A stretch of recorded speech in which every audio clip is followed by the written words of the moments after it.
Hello friends, आपके YouTube channel maths wizard में आपका स्वागत है। तो जैसे कि आपको पता है कि मैं आपको आपके साथ मैथमेटिक्स कंटेंट प्रोवाइड करवाता हूं, जो भी मेरा एक लेवल है, जो भी मतलब जितना मेरे को आता है। साथ ही साथ टीचिंग से रिलेटेड जो भी अपडेट चलती रहती है वो भी मैं आपके साथ शेयर करता रहता हूँ।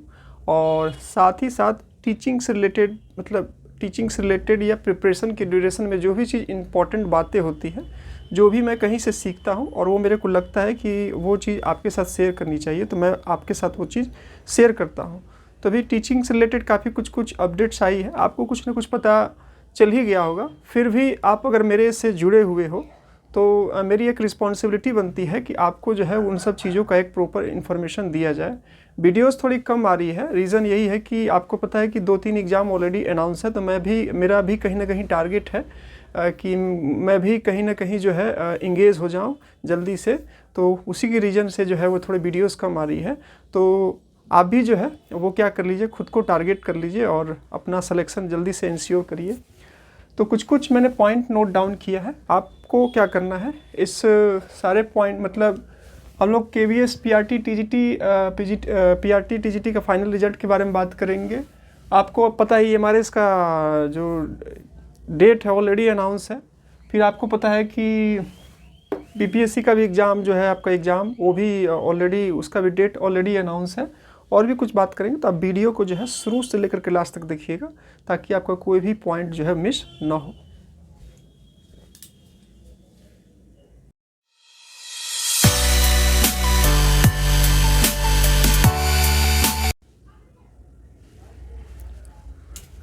तो फ्रेंड्स, आपके YouTube चैनल मैथ्स विज़ार्ड में एक बार आपका फिर से स्वागत है। तो चलिए, मैंने कुछ पॉइंट नोट डाउन किया है, उसके बारे में जो है स्टेप बाय मतलब 1 बाय 1 करके बहुत ही प्रॉपर वे में जो है डिटेल में डिस्कशन करेंगे और समझेंगे क्या कुछ चल रहा है अभी टीचिंग से रिलेटेड, उसके बारे में। तो आप देख सकते हैं आज हम लोग बात करने वाले हैं टीचिंग अपडेट्स के बारे में, क्या क्या चल रही है। और पहला जो है आपका KVS PRT TGT final result सुन।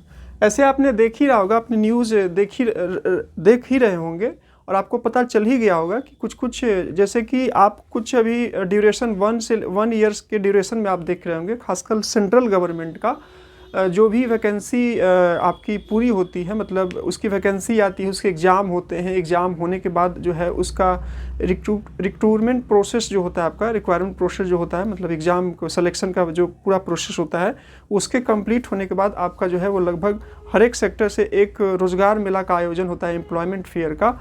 उसी एम्प्लॉयमेंट फेयर में जो है वो जो सेंट्रल गवर्नमेंट मतलब जो हमारे honourable prime minister Narendra Modi है, वो क्या करते हैं, डिफरेंट पोस्ट से सेलेक्टेड कैंडिडेट को जो है वो ऑफ़र लेटर जो है वो मतलब उनके माध्यम से एक मीटिंग ऑर्गेनाइज किया जाता है और वो दिया जाता है। तो इससे पहले भी हो चुका है और अभी जो है जैसा सुनने में आ रहा है, न्यूज़ आ रहा है कि आपका 29 या 30 को लगभग जो है वो एम्प्लॉयमेंट फेयर फिर से ऑर्गेनाइज होने वाला है। तो इसमें कुछ ऐसे जो लोग हैं जिनका सिलेक्शन हुआ है PRT और TGT में। अभी KVS PRT और TGT का फाइनल रिजल्ट नहीं आया है, जैसे कि आपको पता है कि ऑफिशियल साइट पर आता है, वो नहीं आया। लेकिन कुछ सेलेक्टेड कैंडिडेट को, चाहे PRT के हों या TGT के हों, उनके जो है वो कॉल आने शुरू हो गए हैं। तो जिनका कॉल आ गया है वो सही मानिए कि उनका सिलेक्शन हो चुका है। और जिनका कॉल नहीं आया है तो आप वेट करिए, हो सकता है कि सभी लोगों का कॉल नहीं आया। सीधी सी बात है, सभी लोगों को कॉल नहीं आएगा, सेलेक्टेड लोगों को ही कॉल आएगा। लेकिन इन सब पॉजिटिव साइन से यकीन मान लीजिए कि बहुत जल्द जो है आपको मतलब इसके रिज़ल्ट जो है ऑफिशियल साइट पर, यकीन मानिए मेरे ख्याल से इसी वीक में आपको लास्ट तक देखने को कभी भी मिल सकता है। तो आप जो है वो स्टडी करते रहें, मतलब आप थोड़ा सा और, इतना आपने वेट किया तो थोड़ा सा और वेट कर ले, बहुत ही जल्द आपको जो है वो गुड न्यूज़ देखने को मिलेगी। ठीक है, अगर आप मतलब थोड़ा सा वेट करिए, सारी चीज़ें ऑल वे क्लियर हो जाएगी। सभी को कॉल नहीं आएगी, कुछ सेलेक्टेड लोगों को कॉल आएगी। बाकी क्या प्रोसेस होता है, थोड़ा सा और वेट करिए, सारी चीज़ें जो है स्टेप बाय स्टेप आपको सारी चीज़ें पता चलती रहेगी। ठीक है,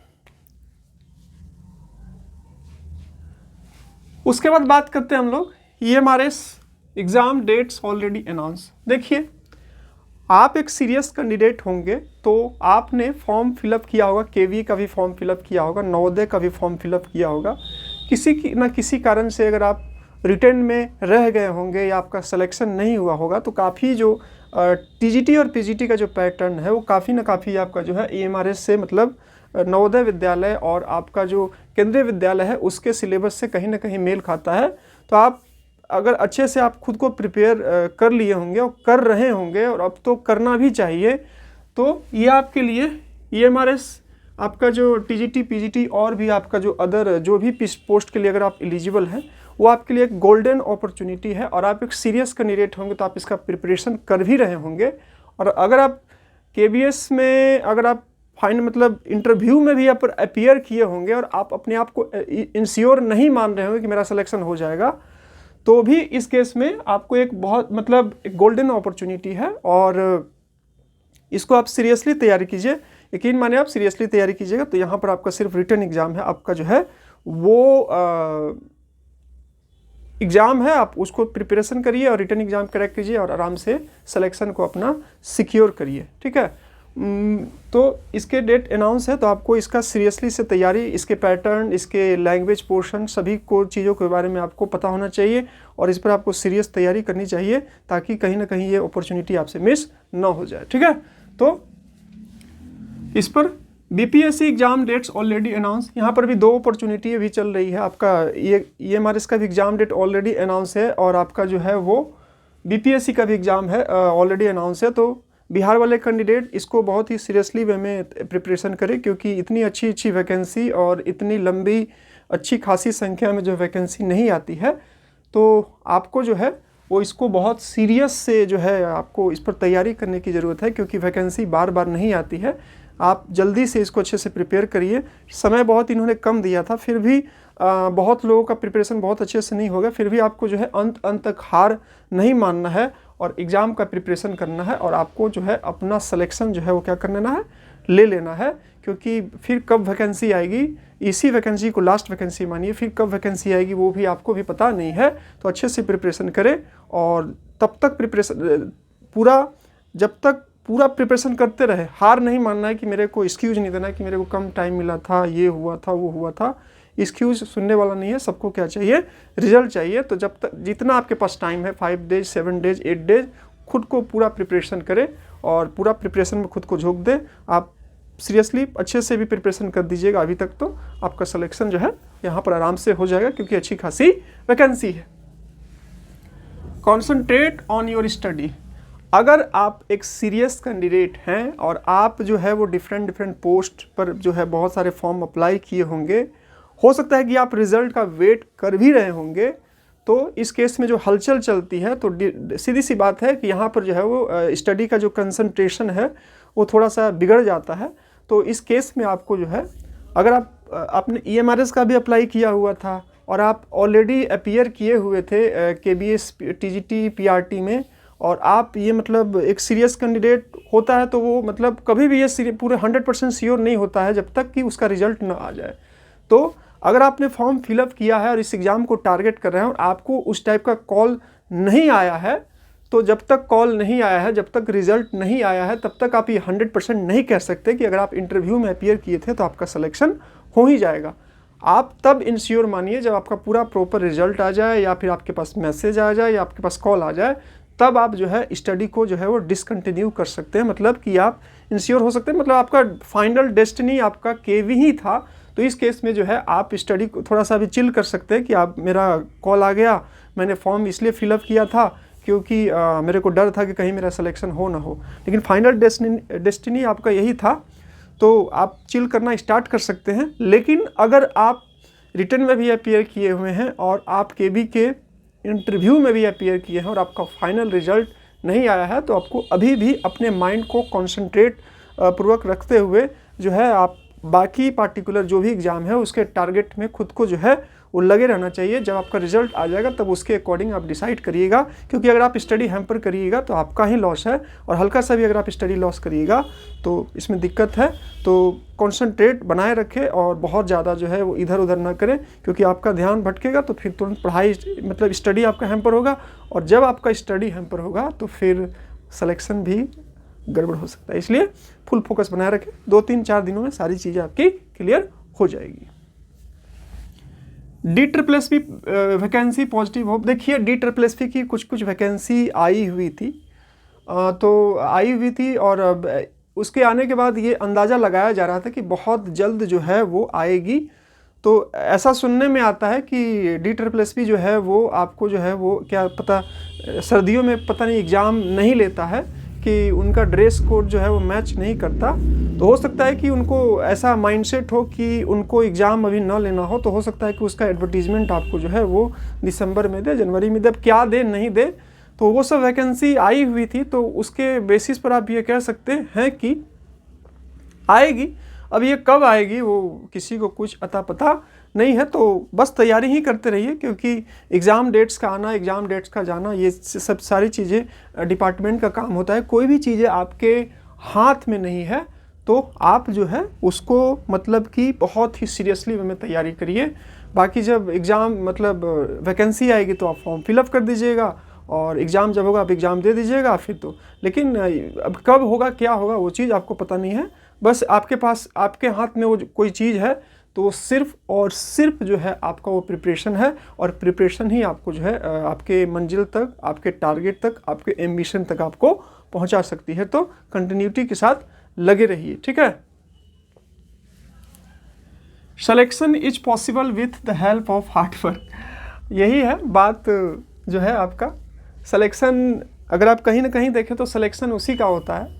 ऐसे तो बहुत सारे नेगेटिविटी है, बट सिलेक्शन जो है वो उसी का होता है जो smart work plus hard work सब कुछ करता है। तो यहीं से आपका सिलेक्शन इंश्योर होगा। अगर आप अभी तक मंजिल तक नहीं पहुंचे हैं, ठीक है, तो आपको जो है वो आपको लगे ही रहना पड़ेगा, दूसरा कोई ऑप्शन नहीं है, क्योंकि आपके हार्ड वर्क और स्मार्ट वर्क से ही वो चीज़ आपको मिलेगी। ऐसे आप सिर्फ सोचेंगे ही, आप उसका प्रोसेसिंग ही नहीं करेंगे तो आपका सिलेक्शन कैसे होगा। आप इसको थोड़ा सा गहराई से भी सोच के देखिए। आप सिर्फ सोचते रहिएगा तो कैसे होगा, नहीं होगा। इसीलिए आपको हमेशा तब तक नहीं रुकना है जब तक कि आपको कुछ ना मिल जाए, ठीक है। फिर लास्ट में मेरे को याद आया तो मैंने ये पॉइंट भी नोट डाउन कर दिया, Chandigarh different post exam dates. कुछ आप रिसेंट में देखे होंगे कि चंडीगढ़ में कुछ वैकेंसी पीजीटी की आई हुई थी, पीआरटी की आई हुई थी, स्पेशल एजुकेटर की वैकेंसी आई हुई थी। ऑलरेडी इसके सारे फॉर्म फिलअप हो गए हैं, लेकिन इसके एग्ज़ाम डेट्स का कुछ अता पता नहीं है। लेकिन कुछ स्पेशल एजुकेटर की जो एग्ज़ाम डेट्स थे वो जनवरी में आई हुई थी, तो उसके एग्ज़ाम डेट्स है, तो वो आई हुई है। तो उसके अकॉर्डिंग आप उसे ये पॉजिटिव होप लगा सकते हैं कि उसके डेट्स आने वाले टाइम में जो है चंडीगढ़ के और भी पोस्ट के लिए जो जिसके भी फॉर्म फिलअप किए जा चुके हैं उसके भी आपको जो है मतलब डेट्स देखने को मिलेंगे। तो आप बस तैयारी करते रहिए, डेट्स कभी भी आ सकता है, क्योंकि आपको पता नहीं है कि कब आएगा। तो वही है, प्रिपरेशन आप करते रहिए, जब आएगी तो बस आ ही जाएगी, जब तक नहीं आई है वो नहीं आई है, ठीक है। तो ये सब कुछ बातें थी जो कि चल रहा था। वीडियो थोड़ी अभी कम आ रही है क्योंकि रीज़न है आपका एग्ज़ाम अपकमिंग दिसंबर मंथ में बहुत सारा एग्ज़ाम है। मैंने भी कुछ फॉर्म फिलअप किया है, तो मैं भी प्रिपरेशन में बिजी हूँ थोड़ा सा, कि मैं भी सोच रहा हूँ कि जल्दी से कहीं पर सेटलमेंट हो जाए, ठीक है। तो आप भी कहीं अगर अभी तक सेटल नहीं हुए हैं तो आप भी कॉन्सनट्रेट करिए, और जो है वो अपने माइंड को कंसंट्रेट रखिए, पेशेंस रखिए और प्रिपरेशन करते रहिए, ठीक है। ज़्यादा इधर उधर मत करिए, क्योंकि ये जो एग्ज़ाम के नियरेस्ट वाला टाइम होता है वो काफ़ी इंपॉर्टेंट होता है। रिवीजन करना, चैप्टर्स को कंप्लीट करना, आप उधर बहुत अच्छे तैयारी किए हो, लास्ट में अगर आप रिवीजन नहीं करते हैं तो वहाँ पर आपका जो है वो सिलेक्शन होते होते आपका रह जाता है। तो आपको बहुत ही इंश्योर होकर के और बहुत ही कॉन्सनट्रेट होकर के भी आपको चलने की ज़रूरत है, ताकि आप जो है फाइनली सिलेक्शन तक, और अपकमिंग न्यू ईयर है, आपका न्यू ईयर में आते आते तक आपका रिजल्ट कहीं ना कहीं आ जाए, ठीक है। तो ये सब कुछ बातें थी, तो मैं सोचा आपके साथ शेयर करूं, तो मैं काफ़ी दिनों के बाद एक वीडियो लाया, ठीक है। वीडियो पसंद आया, वीडियो को लाइक कर दीजिएगा। चैनल से आपको कुछ भी हेल्प मिला तो चैनल को सब्सक्राइब कर दीजिएगा। डिस्क्रिप्शन बॉक्स में आपको टेलीग्राम और व्हाट्सअप चैनल का लिंक दिया है। मैं वीडियो नहीं बनाता बहुत सारा, मतलब ऐसे तो बनाता ही हूँ, बट नहीं बनाता किसी कोई इन्फॉर्मेशन से रिलेटेड, तो उसका पीडीएफ कुछ इन्फॉर्मेशन होता है वैकेंसी से, तो मैं टेलीग्राम चैनल पर शेयर कर देता हूँ, जहाँ से भी मेरे को पता चलता है। तो आप टेलीग्राम चैनल, व्हाट्सअप चैनल को ज्वाइन कर लीजिएगा, ताकि आप जो है वो अपडेटेड रहे और आपका कोई भी इन्फॉर्मेशन मिस ना हो। तो चलिए, आप पढ़ते रहिए, आप स्टडी करते रहिए, आप फुल फोकस रहिए, ठीक है। और अगर आपका रिजल्ट निगेटिव भी आता है तो आप डीमोटिवेट नहीं होइए, क्योंकि अदर अपॉर्चुनिटीज़ आपके सामने हैं। फिर अगर आप डीमोटिवेट होकर के अगर आप स्टडी डिसकंटिन्यू कर देते हैं तो अपकमिंग जो अपॉर्चुनिटी है, अगर आप प्रीवियस में आपका रिजल्ट नहीं होता, इंटरव्यू तक आप अपीयर किए हुए थे, तो सीधी सी बात है आपका केवीएस में सीधी सी बात है कि बहुत सारे कैंडिडेट वहाँ पर अपीयर किए हुए थे, तो सेलेक्टेड लोगों का ही जितना सीट है उसी का सिलेक्शन होगा, बाकी तो सिलेक्शन नहीं होगा। लेकिन आप पहुँचे हुए थे, रिटन क्वालिफाई किए हुए थे, तो आप में कुछ ना कुछ बात था। अपकमिंग जो भी वैकेंसी है, आप थोड़ा सा अपने आप को मोटिवेट करके जो है उस पर फुल फोकस करिए, ताकि आपका जो है वहाँ पर सिलेक्शन हो जाए और कहीं ना कहीं आपका सिलेक्शन हो ही जाए। स्टडी करते रहिए, कंटिन्यूटी रखिए, फुल फोकस रहिए, माइंड को इधर उधर डाइवर्ट मत होने दीजिए, क्योंकि अभी काफ़ी क्रूशियल टाइम है, सारे एग्जामिनेशन लाइन से होने हैं और कंपटीशन बहुत तगड़ा है। तो लगे रहिए और जल्दी से सिलेक्शन लीजिए और जल्दी से ये जो प्रिपरेशन मॉडल ऑफ फेज है उसको फिनिश करिए। Thank you friends, thank you, we will meet in next video. Thank you. चलिए मिलते हैं नेक्स्ट वीडियो में, तब तक के लिए जय हिंद, वंदे मातरम। Thank you friends.